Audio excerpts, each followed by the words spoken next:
In 2007, a guy strapped a camera to his head and streamed his life 24/7.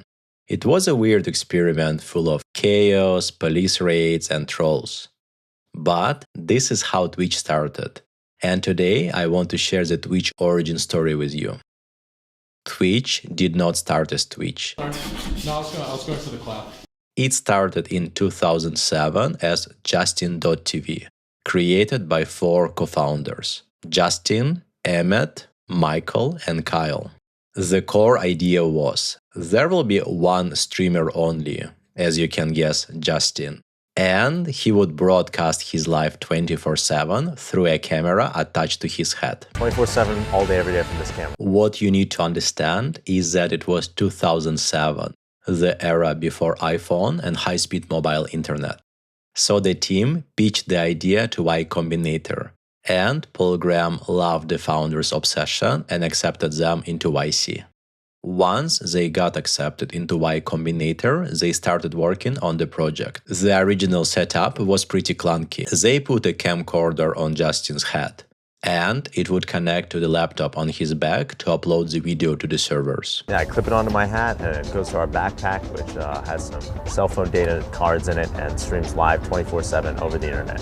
And they built basic Justin.tv functionality like a live chat. Justin.tv went live on March 2007. Basically, they would broadcast Justin's live 24/7. Him working, hanging out, eating, commuting, sleeping, and so on. And here was the first problem. They were surrounded by the technical issues, like stream dropped constantly, audio kept cutting, and so on. Nevertheless, the initial hype was pretty big. Thousands of people were watching him live, and it got some major news coverage as well. What can go wrong when you broadcast your whole life to the internet? As you can guess, people figured out his address, and it led to some incidents. People called police to report fake crimes, spammed emergency services, like sent some random deliveries, or harassed him live. At some point, police stormed his apartment with guns, and it was streamed live. These type of situations, of course, were not good, but they made Justin TV even more famous. While there were epic moments like this, the fundamental problem was 95% of time, Justin's life was outright boring. He was sleeping, working on his laptop, walking to meetings, and so on. Not really something you want to watch. So the community feedback was, we want to stream ourselves, not just watch Justin. So the team realized they should be scaling their platform so that everyone can be a streamer. Later in 2007, they opened up Justin.tv for anyone to stream, and people loved it immediately. I was a live caster, and you sat and watched me. The early categories emerged organically: IRL, music, random chat, and of course gaming. Welcome! We're behind the beautiful city of Los Angeles, California. We have 40 people here, and they're all here for one thing. The growth was solid and steady. By the end 2007, they became the largest streaming platform on the internet, with around 500,000 users and thousands of active streamers.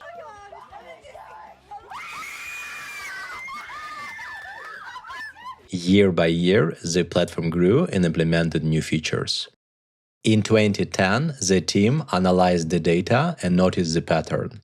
Gaming was outperforming everything else. The viewership numbers were smaller, but it had higher viewer retention, very active chat, and longer streaming sessions. And, ironically, it was less toxic and problematic compared to non-gaming. IRL streams were causing a lot of moderation and legal issues to the team.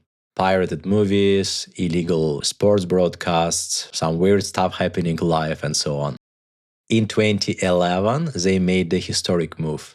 They decided to spin off all gaming content into a separate platform. And they called it Twitch.tv. And Twitch immediately skyrocketed. The timing was perfect as the professional cybersport was growing at that time. StarCraft 2 just released and had lots of tournaments going on. Same for other games such as Counter-Strike, League of Legends, Dota, and so on. And they introduce various monetization features such as partner program and ads. In 2013, Twitch became de facto monopoly after Owned.tv, their main competitor, shut down. At that stage, they had around 40 million monthly active users. And in 2014, they decided to shut down Justin.tv so they can concentrate on Twitch.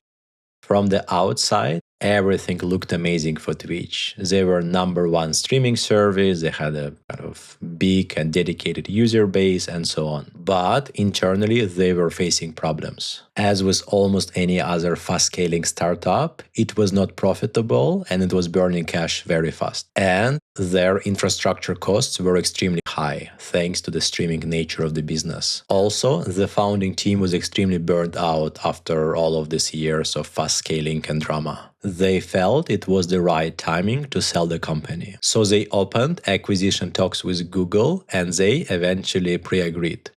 Google would acquire Twitch for $1 billion, but the deal fell apart at the final stages, as there were high risks the acquisition won't be approved by the regulators due to antitrust red flags. And then Amazon stepped in.